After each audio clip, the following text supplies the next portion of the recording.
Hello, welcome to Turn 1 Sol Ring, and today we're going to be doing the cube log. Alright, so what exactly is my cube? My cube is a 8-person Ravnica Cube, so all cards in this set have come from a Ravnica set, except for a couple of them, namely, just looking at the cube right now, this is the cube as it looks right now, partially unsleeved. Some cards have not been printed in a Ravnica set, like Hydrodoodle. Why did I put in Hydrodoodle? I wanted to have some fun with this cube. Alright, so 8-person Ravnica Cube. What I want to go over today is mainly the Boros cards for the cube. I don't have a whole lot of them with me because I'm still getting cards and whatnot, but might as well start off the Boros side of things with Aurelia, the War Leader. This is the leader of the Boros clan, not Boros clan, the Boros Legion in the lore.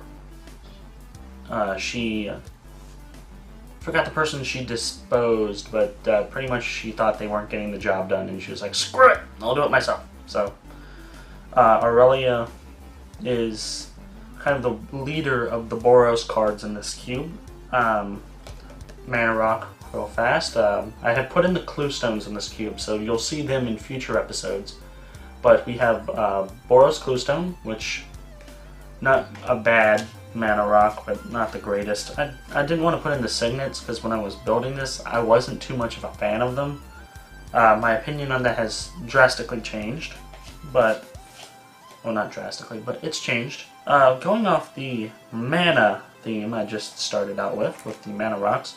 The lands for this are the Boros Garrison, because I wanted to put all of the bounce lands, the ones that can tap for 2 in, mainly because I thought it would help with mana fixing and and just in general I think they're pretty decent. I also put in the Guild Gates because I have Maze's End. Yeah, Maze's End in this cube, and I want to see if someone builds a 10-gate deck and tries to win that way. Also, I thought the gates were pretty decent. I thought they would help out a lot with mana fixing as well, and just dual lands in general. I also put in these lands. I don't know necessarily what to call them, but let me get in real close here. But yeah, Sunhome Fortress of the Legion. It taps to add 1 generic, and then 2 red-white tap, target creature gains double strike until end of turn. I thought it was pretty nice, and I thought it would help the individual guilds, people playing the individual guilds. I thought it would help them achieve their strategies and their goals a bit better. So I've included the I guess you would call it the headquarters of each guild in this cube as well, and you will see them in upcoming videos. Going into some creatures, because Boros is really well known for its creatures. Here's just 5 right off the bat. Here you go. I know some of them are sleeved and unsleeved. I ran out of perfect fits, and I've ordered some more. Hopefully they come today. Monday. But yeah, Frontline Medic gives things indestructible, and you can sack it to basically counter a target spell with X in its mana cost unless the controller plays 3. So there's that. Frontline Medic I kind of put in as... I put it in as a card to kind of balance against the blue decks, because I have put in a couple of counter spells, mainly Syncopate. It's kind of been there to balance against Syncopate. I also have Legion Loyalist, which is really nice, and it gives Boros that buff against the Selesnya decks. Court Street Denizen, these two aren't necessarily affiliated with the Boros Guild, but I thought, hey, Precinct Captain can benefit both Boros and Selesnya, because it's a 2/2 for 2, which that's great. With First Strike, even better. And whenever it deals combat damage to a player, put a 1/1 white soldier creature token onto the battlefield. That's really good for both Boros and Selesnya. And for Court Street Denizen, whenever another white creature enters the battlefield under your control, tap target creature and opponent controls. And I thought, well, it's a 2/2 for 3, but it would help both the Azorius and the Boros guilds, I think.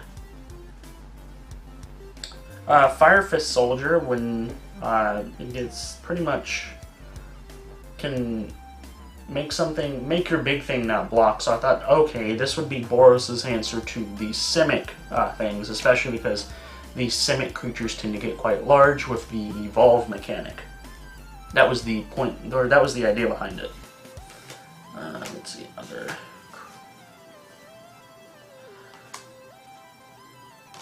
Before we get into not creatures, let's finish them. Let's finish off with some nice creatures. Boros Elite was one it's a 1/1 for 1, but whenever it and 2 other creatures attack, at least 2 other creatures attack, it gets +2/+2 until end of turn. It's the battalion ability.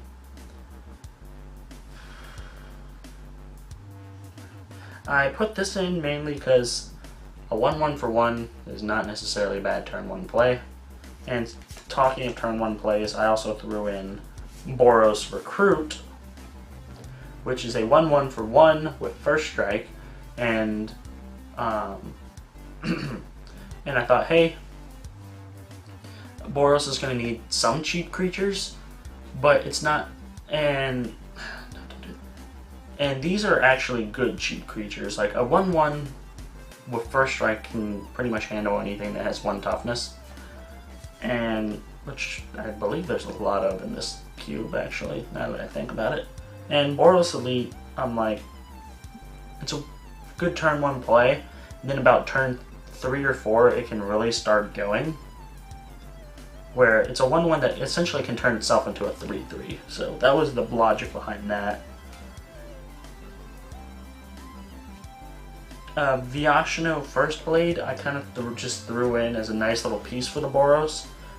It's a hasty 2/2 that becomes a 4/4 the turn you play it, and then after that it settles back into being a 2/2. I might take it out. It's not the greatest card in the world, but I thought it would at least serve a good purpose for the time being. Daring Skyjack is definitely a good piece for the Boros. A 3/1 that can gain flying when it battalions by it and 2 other creatures attack. So the Boros decks are going to need to be very swingy. They really need to kind of come out charging and just start hit, hit, hit. That's been kind of their thing. Sky Knight Legionnaire is, I thought, was pretty decent. I also I like the art on this. Look at the art on that. That's beautiful art. And Flying 2/2, Flying Haste 2/2 for 3 is not necessarily bad. It does kind of get the ball rolling on those battalion triggers. Some not creatures that I'm going to cover as this video comes to a close, I didn't want to have these go too long, was Leave No Trace, Punish the Enemy, and Security Blockade. There you go, I'll go through each of these. Punish the Enemy is 5-drop, it deals 3 damage to target player and 3 damage to target creature, so removal, that's pretty much what I put it in for. Good for any deck running red. So Rakdos could use it. Gruul could use it. Could use it, but has a bit better burn spells in here. And Boros can use it.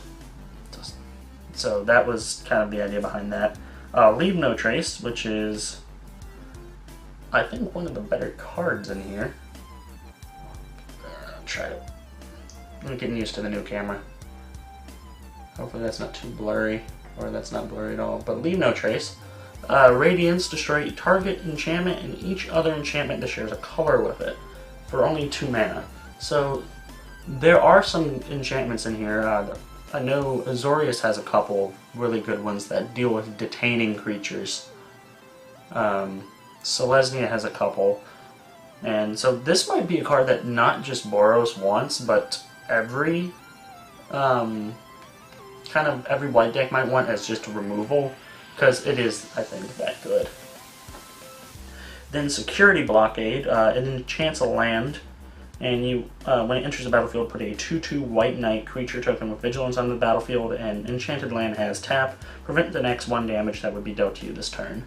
Which, that will be good in draft, just because you'll be able to kind of block at least 1 damage, and it might even keep you alive for another turn while you hopefully dig for an answer. So that was the Boros cards in this cube. So remember to like the video, subscribe, hit the bell to play your Sol Rings Turn 1, and head on over to twitch.tv/Turn1 Sol Rings streams, where I stream every Saturday and Sunday from 1 p.m. to 3 p.m. Eastern Standard Time. Have a good one.